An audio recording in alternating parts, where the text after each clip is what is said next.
Hello everybody, I'm doing this video with help from my assistants here. Yeah, you like that? Yeah, man.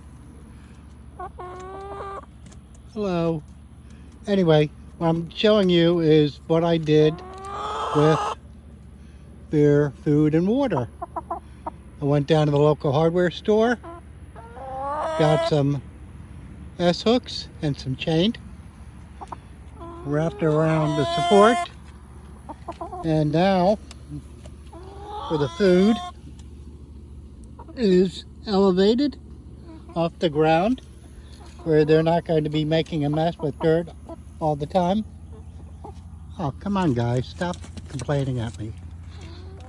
And I did that also for the water. Simple little thing, but it's keeping it a lot cleaner. We had it on the dirt before. Oh, come on guys. Yeah. You just want to be petted? You're as bad as a dog.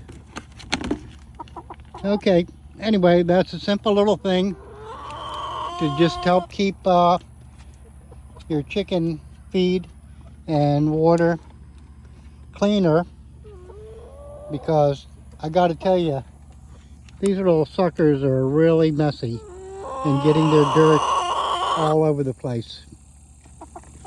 So hope it helps, and I'll catch you all later with the chicken cam.